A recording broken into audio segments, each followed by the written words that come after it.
Hey everybody, it's Miss Alison, and today I'm going to read to you the true story of how Eugenie Clark became the ocean's most fearless scientist.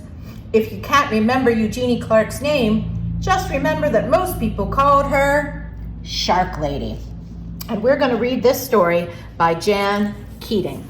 I want to show you on the first couple pages of the book. I love these detailed drawings of different species that live with the sharks.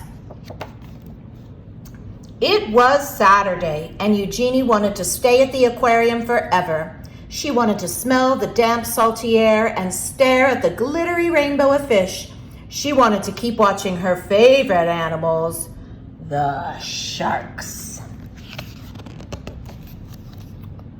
Eugenie pretended she was walking on the bottom of the sea. What would it be like to swim with the sharks? With gills of her own to breathe underwater, more than anything she wanted to find out. We have an aquarium in Pittsburgh. Maybe you've been there. When summer came, Eugenie's mother took her to swim at Atlantic City. Stuffing sticky gum into her ears to keep the water out, Eugenie dove down, down, down. The salt stung her eyes, but she didn't want to miss a single fish. Constellations of sea stars speckled the pebbled sand. She imagined a silvery fin standing strong on her back, slicing through the ocean current. Two other sharks were ugly and scary, but Eugenie knew they were beautiful. As she glided through the cool water, she wished everyone could see the sharks through her eyes, but the sharks were only in her mind for now. Eugenie decided to learn everything she could about them, so she dove.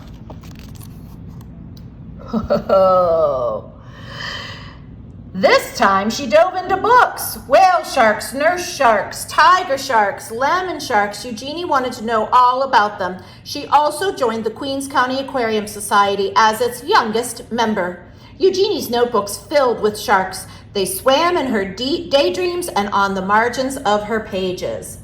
I think you guys will recognize she went to the library to read about sharks. At home, Eugenie's mother surprised her with an aquarium of her own, a 15-gallon tank that was too small for sharks, but Eugenie saved her allowance to buy guppies, clownfish, and coral red snails. Wow, look how cool it is.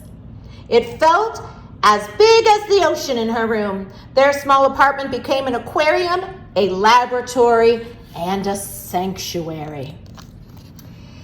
As she grew older, many were still telling Eugenie what to do. Forget those sharks. Be a secretary. Be a housewife. Eugenie wanted to study zoology, but some of her professors thought women weren't smart enough to be scientists or brave enough to explore the oceans, and they said sharks were mindless monsters.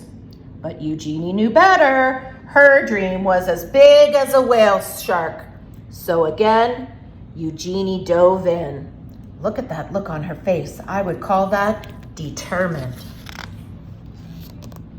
So she plunged into every course she could. Her laboratory became her home. From sunrise to sunset, she studied how fish grew and how they behave and how they were put together, both inside and out. And despite all the people who didn't believe in her, Eugenie was becoming one of the smartest students in her field. Even after she earned her degree, many still doubted her. But Eugenie's work was just beginning. Eager to make discoveries of her own, Eugenie finally dove into the open ocean. In the Red Sea, Eugenie collected hundreds of fish, including 3 new species that had not been discovered before. There's a Red Sea sand diver, a Barrelzenia pipefish, and a volcano tripplefin. On a research mission exploring the Palau Islands, Eugenie was diving alone when she encountered her first ever wild shark. And she wasn't afraid. She thought it was beautiful. In Isla Muertes, she dispelled the myth that sharks just keep moving to stay alive when she swam through a dark cave, still and silent, and saw resting sharks.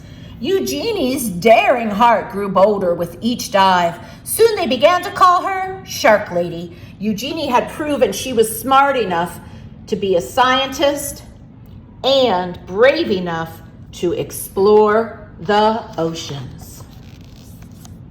As her courage grew, she began to love and understand her beloved sharks more and more. But she never forgot how many still believed that sharks were mindless killers. Because of their scary reputations, humans were hunting sharks all over the world. But Eugenie knew that sharks were not stupid or mean.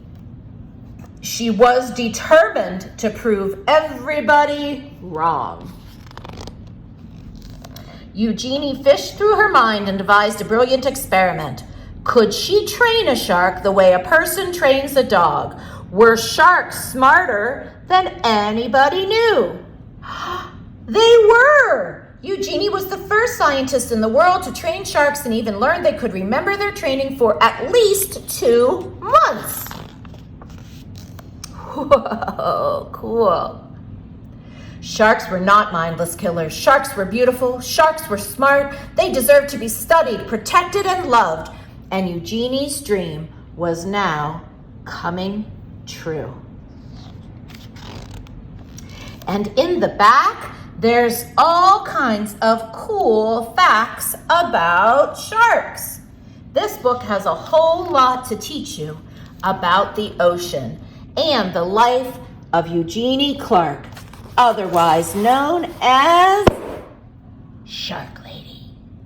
Have fun with your art project, and don't forget you can go on the Crayola website listed on your sheet for directions.